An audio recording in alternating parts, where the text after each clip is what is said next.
అందరికీ నమస్కారం. YS cultural creations your solution YS YouTube ఛానల్కి స్వాగతం. ఈరోజు దొంగరి శంకర్ గారు రియల్టర్, కన్స్ట్రక్షన్ డెవలపర్ మనతో ఉన్నారు. నమస్కారం దొంగరి శంకర్ గారు. నమస్తే శ్రీనివాసరావు గారు. దొంగరి శంకర్ ఒక సామాన్యుడు, ఈరోజు అసామాన్యుడు. ఒక గ్రామీణ ప్రాంతంలో ఒక ఆర్డినరీ మ్యాన్, ఈరోజు హైదరాబాద్ నగరంలో అన్ ఎక్స్ట్రాడినరీ మ్యాన్. ఇది నిజమేనా? అంటే ఒక సామాన్యుడు అసామాన్యుడు అయ్యారు, లేదా శంకర్ ఒక కట్టుబట్టలతో వచ్చాడు హైదరాబాదు, ఇలా కోట్లకు అధిపతి అయ్యాడు అని చెప్పుకుంటుంటున్నారు. ఇది నిజమేనా? అంటే మీరు కట్టుబట్టలతో వచ్చి ఈరోజు ఒక ఉన్నత స్థాయిలో ఉన్నారు, ఉన్నత స్థాయిలో స్థిరపడ్డారు. ఇది నిజమా? మీ ప్రయాణం ఏ విధంగా సాగింది? నిజమా అంటే నిజమే, నమ్మొచ్చు కూడా. మనిషి తెలుసుకుంటే సాధించలేని ఏం లేదేమో అనిపిస్తుంటుంది. సో దానికి భగవంతుడి సపోర్టు, మనిషి పట్టుదల, కొన్ని మోరల్ వాల్యూస్, నీతి నిజాయితీ, న్యాయంగా మనం ఎంచుకునే మార్గం, ఓకే, దాంట్లో చేయాలనే మనిషి బాగా పట్టుదల ఉండి మన పనినే మనం దైవంగా భావించి పని చేసుకుంటూ వెళ్తుంటే సాధించవచ్చు. ఓకే అని నేను అనుకుంటున్నా. నేను ప్రతిఫలితం ఆశించలేదు కానీ సో ఎంతో కొంత సాధించాను, అది చెప్పగలుగుతాను. సరే, మీరు అన్నందుకు కట్టుబట్టలతోటే హైదరాబాద్ వచ్చాను. నేను చాలా పేద కుటుంబంలో పుట్టా. సో చిన్న సూర్యాపేట జిల్లాలో, ఏం చదువుకున్నారు మీరు? చదివారా? సూర్యాపేట జిల్లాలో మారుమూల ప్రాంతం, దూపాడు అనే విలేజ్ మాది. ఓకే. సో నాది స్టడీ 10th క్లాస్. నేను ఊళ్ళోనే అగ్రికల్చర్ ఫీల్డ్లోనే స్టార్ట్ అయ్యాను. సో వ్యవసాయం తక్కువ ఉంది, ఏం చేద్దామని ఆలోచించే లోపే పెళ్లి జరిగింది, 2 పిల్లలు. సో లైఫ్ అంటే ఊళ్ళో ఉన్నప్పుడే పెళ్లి, పిల్లలు. ఓకే, పెళ్ళి అయింది, పిల్లలు 2, పాప బాబు. సో ఏం చేయాలో అర్థం కావట్లేదు. వ్యవసాయంలో అంతగా అంటే మనకు అనుకూలంగా అంత గొప్పగా బతకడానికి స్కోప్ లేదని అనిపించింది. Okay okay. ఏదైనా మనిషి ఇంతేనా మన జీవితం, ఏదైనా సాధించాలి, ఏం చేయాలని ఒక థాట్ ఉండేది. ఒక కొంత పట్టుదలతో బాగా ఎక్కువ థింక్ చేసి ఆలోచించి, సరే ఏది చేసినా ఒక మోరల్ వాల్యూస్ తోటి ఒక నిజాయితీగా పని చేయాలి. సో ఏదన్నా ఒక టౌన్కి వెళ్ళిపోదాం అనే ఒక కాన్సెప్ట్ తీసుకున్నాం. సో హైదరాబాద్ రావడం జరిగింది. ఒక 1500 రూపాయలతో హైదరాబాద్ వచ్చాను. అప్పుడు జేబులో ఉంది మీకు 1500? అంతే, ఒక 1500 రూపాయలతో హైదరాబాద్ రావడం జరిగింది. సో ఆ 1500 కూడా నేను తీసుకున్న ఆటో కిరాయి ఇచ్చాను, 100 రూపాయలు. ఒక పెద్ద ఆయన ఉన్నాడు నాకు ఇక్కడ. యాక్చువల్గా ఒక హైదరాబాద్లో బంధుత్వం కానీ ఫ్రెండ్స్ కానీ. ఎన్ని సంవత్సరాల క్రితం జరిగింది? నేను 2007లో వచ్చాను. 7 అంటే ఆల్మోస్ట్ 16-17 సంవత్సరాలు. 14 నాకు యాక్చువల్గా బంధువులు కానీ ఫ్రెండ్స్ కానీ, అంటే ఈ కమ్యూనిటీలో కూడా అంత సర్కిల్ కానీ పరిచయాలు కానీ నాకు ఎక్కడ, నా కులంలో కానీ నాకు తెలిసిన మెంబర్స్ కూడా నాకు హైదరాబాద్ అంటేనే కూడా తెలియదు. యాక్చువల్గా హైదరాబాద్లో మనం బతకగలుగుతాం. నాకు లాంగ్వేజ్ ప్రాబ్లం, తెలుగు తప్ప రెండోది రాదు. నేను చదువుకుందే 10th క్లాస్ కదా, కానీ నాకు బాగా పట్టుదల ఉండేది. ఏదైనా చేసి సొసైటీలో మంచి గౌరవం బతకాలి, డబ్బు సంపాదించాలి. గౌరవం బతకాలంటే ఏం కావాలి? మంచి డబ్బు కావాలి. అంటే కొంతమంది అంటుంటారే, డబ్బు లేకపోయినా నిజాయితీగా నీతిగా ఉంటే మనిషిని గౌరవిస్తారు, లెక్క చేస్తారు. అదంతా తప్పు అనిపించింది అడవండంగా. సో ఎందుకు అనిపించింది అని అంటే, ఒక మనిషి 10,000 సంపాదించినప్పుడు వాళ్ళ జీవితం ఎలా ఉండదో తెలుసు. 10,000 చూశాను, ఆ జీవితాలు చూసావు ఎగ్జాక్ట్. తర్వాత 50,000 సంపాదించేటప్పుడు ఎలా లైఫ్ ఉంటుందో చూశాను. 1,00,000 రూపాయలు సంపాదించేటప్పుడు చూసా, 10 లక్షలు సంపాదించేటప్పుడు చూసా. దశలు చూసావా?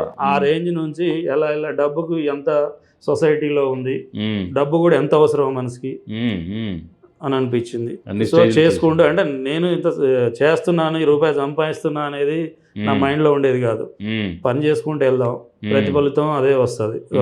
సో ఉంటుంది. కాకపోతే నేను చేసిందల్లా సక్సెస్ అయినా. నేను రెండో ఫీల్డ్ కూడా ఎంచుకోలేదు, యాక్చువల్గా రియల్ ఎస్టేట్ ఫీల్డే. ఓకే. సో నేను స్టార్టింగ్ రావడం ఏంటంటే, నాకు కొంత ఒక సపోర్ట్ ఉండేది, మరొక సపోర్ట్, బ్యాక్ సపోర్ట్. అంటే బ్యాక్ సపోర్ట్ అన్న ఒక చెరుకూరు గ్రూప్ అని ఒక సపోర్ట్ ఉంది. వాళ్ళ కంపెనీలో చైర్మన్ గారే నాకు మంచి ఎంప్లాయీగా చేరారా? లేదు లేదు, యాక్చువల్గా చేరలేదు. అంటే ఆయన సపోర్ట్ తీసుకున్నాను. నేను ఇక్కడ బతకలేకపోతే, నువ్వు సొంతంగా చేసుకోలేకపోతే, సో మా కంపెనీలో ఉద్యోగం ఇస్తారా బాబు, నువ్వు మంచి తెలివి ఉంది, ఇక్కడ ఊళ్ళో ఈ ఆవుల పాలు తీసుకొని డైరీ ఫామ్ పెట్టుకొని ఏం బతకగలుగుతావు అంటే ఆయన సపోర్ట్ చేశాడు కొంత. నీకు మంచి టాలెంట్ ఉంది, హైదరాబాద్ సముద్రం లాంటిది, అక్కడ నీతి నిజాయితీతో కష్టపడి పని చేసుకుంటే ఎంతైనా ఎదగవచ్చు, నీలాంటి వాడు ఎదుగుతాడు, తప్పకుండా నువ్వు సక్సెస్ అవుతావు, ఆలోచించుకో, పిల్లలు చదివించుకుందు, నీ భవిష్యత్తు కాబట్టి పిల్లల కోసం అంటే పిల్లల ఎడ్యుకేషన్ కోసం హైదరాబాద్ రావడం జరిగింది. సో వచ్చాను, ఆయన అన్నట్టుగా నిజంగానే ఎంతో కష్టపడ్డా, ఇక్కడే కాదు యాక్చువల్గా బెంగళూరులో చేశాను, పుట్టపర్తి సత్యసాయిబాబా గారి దగ్గర చేశాను. సత్యసాయిబాబా మంచి నాకు ఆయన ఒక స్ఫూర్తిదాయకం, ఒక మానవ రూపంలో ఉన్న భగవంతులాగా అనిపిస్తాడు. అంటే ఒక్కొక్కరు ఒక్కొక్క దేవుని కూడా తప్పలేదు, ఒక మనిషి ఒక కొన్ని వందల లక్షల మందికి సర్వీస్ ఇచ్చిన వాళ్ళని, ఇప్పుడు భగవంతుడు అంటే ఎక్కడో ఉన్న వాళ్ళని పోల్చడం కాదు, ఒక మనిషి రూపంలో ఉండి కొన్ని లక్షల మందికి ఉపాధి కల్పిస్తున్నాడు, 2 రూపాయలు భోజనాలు పెట్టడం, టిఫిన్లు. అక్కడ చూసిన తర్వాత నేను కూడా అరే ఒక మనిషి రూపంలో ఉండి ఇంతమందికి ఇంత సర్వీస్ ఇస్తున్నాడు, ఇక భగవంతుడు ఎక్కడో ఉన్నాడు అన్న దానికన్నా అట్లాంటి వ్యక్తులలో సత్యసాయిబాబా కానీ షిరిడి సాయిబాబా కానివ్వండి, సో ఇట్లా అనిపించింది. సో మనం కూడా కొంత చేద్దామని అక్కడ కొంత వెంచర్స్ చేశాను రియల్ ఎస్టేట్లో. సో తర్వాత హైదరాబాద్లో కొంత కన్స్ట్రక్షన్, కోవిడ్కి ముందు కన్స్ట్రక్షన్ ఫీల్డ్ చేసాం, తర్వాత తగ్గించి మళ్ళీ వెంచర్స్ చేసాం. ట్రేడింగ్ బిజినెస్ ఎక్కువ చేస్తాను, ఎక్కడ అంటే పర్చేజ్ చేసుకోవడం, దాన్ని కొంత లాంగ్ బ్యాక్ మళ్ళీ రూపాయి పెరిగినాక అమ్ముకోవడం. మీరు వచ్చిన ప్రతి రూపాయిని రియల్ ఎస్టేట్లో వేరే ఫీల్డ్ ఏం చేయలేదు, వ్యాపారాలు కూడా నాకు చేయలేదు. సరే మనిషి రకరకాల బిజినెస్లు చేస్తాం, కానీ దాంట్లో ప్రతి మనిషికి ఒక టర్నింగ్ పాయింట్ అంటూ ఉంటుంది, భగవంతుడు తప్పకుండా ఇస్తాడు, దాన్ని సద్వినియోగం చేసుకుంటే ఉపయోగపడతాం అనేది అనిపించింది అన్నట్టు. సో ఇవాళ హ్యాపీగా సంతోషంగా, సరే అప్పటికున్న లైఫ్ మీద 100 రెట్లు బెటర్గా బతకగలుగుతున్నాం, 10 మందికి లైఫ్ ఇస్తున్నాం. సో చాలా సంతోషం అనిపించింది. సరే కష్టపడుకుంటూ వెళ్తున్నాం, ప్రయత్నం చేసుకుంటూ పోతున్నాం. ప్రతిఫలితం అనేది తప్పకుండా మనం మంచి మనసుతో చేస్తే. దీన్ని ఏమన్నా మనం అంటే మీరు Dongari Shankar lucky fellow, luck అనేది నమ్ముతున్నారా, కష్టాన్ని నమ్ముతారా మీరు?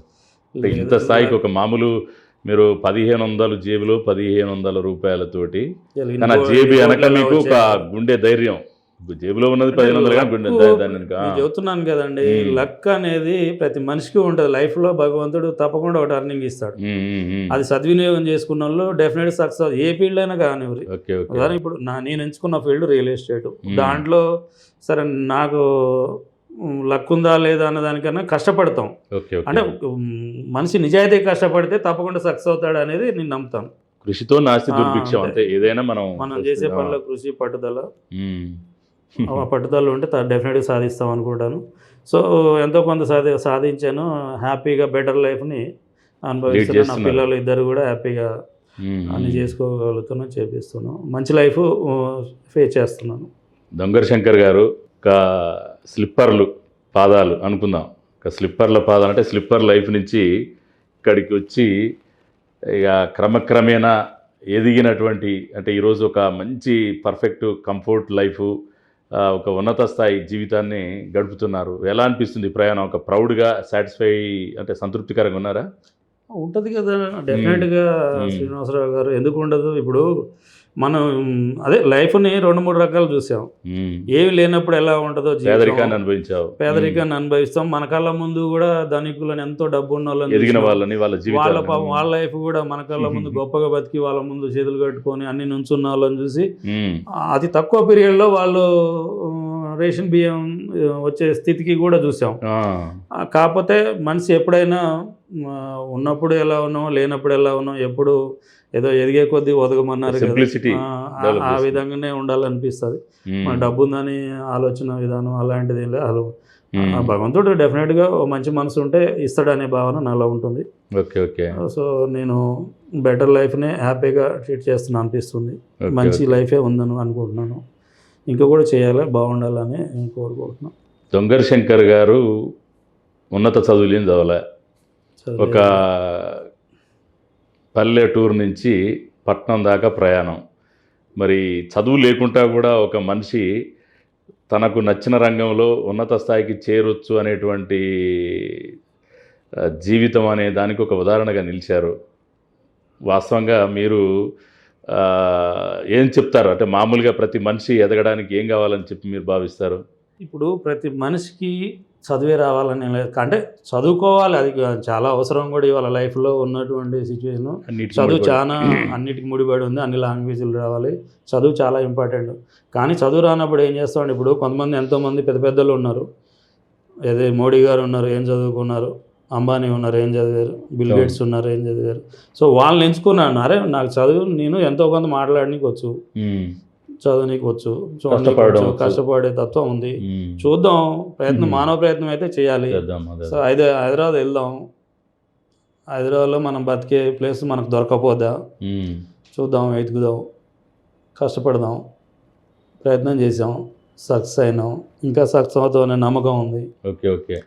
ఈ ప్రయాణంలో ఎప్పుడు అంటే ఎత్తుపల్లాలు ఎన్నో చూశానంటున్నారు. అంటే మీరు రావడం, ఈ కొంచెము ఒక్కొక్క ఉన్నత స్థాయిలో ఒక డబ్బు ఉన్నప్పుడు ఎలా ఉంటుంది జీవితం, పేదరికంలో ఉంటే ఏంటి, అంటే జేబులో డబ్బులు లేనప్పుడు ఎలా ఉంటుంది, ఉన్నత అంటే బాగా రిచ్గా ఉంటే ఎలా ఉంటుంది అనేటువంటి ఆలోచనలతోటి, ఒక పట్టుదలతోటి మీరు ముందుకు పోయినట్టుగా కనిపిస్తున్నది.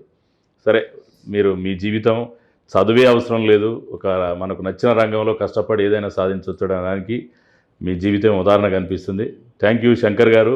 మరి మీరు మన యువత కొంతమంది ఇప్పుడు నాకు చదివాను కానీ ఉద్యోగం లేదు, ఏం చేయాలి ఏంది అనేటి వాళ్ళకి మీరు ఏం సూచన ఇవ్వగలుగుతారు? లేదండి, అంటే చదువు చాలా ఇంపార్టెంట్, దాన్ని మనం ధిక్కరించడం తప్పు. అందరు చదువుకోకుండా ఏదో ఒక రకంగా పైకి వస్తున్నాడు, నాలా అందరూ కావాలని అనుకోం, కానీ వాళ్ళకి అబ్బనప్పుడు, వాళ్ళ చేత ఉన్నప్పుడు, ఇప్పుడు చదువుకుంటే ఎన్నో భవిష్యత్తు ఉంది, ఎన్నో ఫీచర్స్ ఉన్నాయి, రకరకాల ఉద్యోగాలు ఉన్నాయి, ఐఏఎస్ ఉంది, ఐపీఎస్ ఉంది, ఐఆర్ఎస్ ఉంది, మంచి గొప్ప గొప్ప ఉద్యోగాలు. ఇప్పుడు అందరు ఫారిన్ వెళ్తున్నారు కంట్రీస్, సాఫ్ట్వేర్ బీటెక్ చేయడం, ఎంఏ చేయడం, జాబులు తెచ్చుకోవడం, రకరకాలు చేస్తున్నారు. సో ఇవన్నిటితో పాటు సరే కొంతమందికి చదువు అవ్వకపోతే, చేయలేకపోతే వాళ్ళకి కొన్ని అదే అంటే పుట్టుకతోటే కొన్ని ఉంటాయి, దాన్ని మనం ఎవరో దాన్ని తప్పుపట్టనీకి లేదు, ధిక్కరించనీకి లేదు కదా. ఇప్పుడు ఎంత మొండి చేసి పిల్లగాని చదువు అంటే రాకపోతే ఏం చేస్తాడు, చేస్తాడు. అలాంటి వాళ్ళు కొంతమంది ఒక పని ఎంచుకోనివ్వండి, మంచి మార్గంలో వెళ్తే డెఫినెట్గా సక్సెస్ అవుతారు అనేది నేను అనుకుంటున్నాను, నేను భావిస్తున్నాను. సరే ఇంత పెద్దగా గొప్పగా భారీ ఎత్తుల సక్సెస్ కాకపోయినా ఓ మాదిరిగానైనా ఓ మంచి లైఫ్ని ఎంజాయ్ చేయగలుగుతారు, మంచి లైఫ్ని ఎంచుకోగలుగుతారు, హ్యాపీగా బతకగలుగుతారు వాళ్ళ ఫ్యామిలీ వాళ్ళు. సరే ముందుగా మన ఫ్యామిలీ బాగుండాలి, మన పిల్లలు, మన కుటుంబం బాగుండాలి, ఆ తర్వాత మనం నమ్ముకున్న వాళ్ళు ఇంకొంతమంది మన బంధువులు వాళ్ళు బాగుండాలనుకుంటాం, ఆ తర్వాత మన విలేజ్ బాగుండాలనుకుంటాం, తర్వాత అట్లా మన మండలం, మన టౌను, తర్వాత స్టేట్ వైజ్గా ఆలోచిస్తాం. మనలో బ్యాక్ బోన్ పెరుగుతున్న కొద్దీ అంచెలుగా అయితే బాగుంటుంది అనేది ఒక కాన్సెప్ట్. సో ఆ విధంగానే అనుకుంటాం. సరే కష్టపడి చేయాలనిపిస్తుంది, చేస్తున్నాం. ఏదేమైనా ఓవరాల్గా ఒక బెటర్ లైఫ్ని అయితే చేస్తున్నాను, కష్టపడితే సాధించలేని ఏది లేదని నేనైతే నమ్ముతున్నాను. ఓకే. థ్యాంక్ యూ దొంగర్ శంకర్ గారు. మీరు ఒక గ్రామీణ ప్రాంతం నుంచి ఒక నచ్చిన రంగంలో మనం కష్టపడితే ఎదగొచ్చు, మనం సమాజంలో గర్వంగా తలెత్తుకునే విధంగా బ్రతకొచ్చు అని చెప్పి నిరూపించారు. థ్యాంక్ యూ, ధన్యవాదాలండి. Thank you.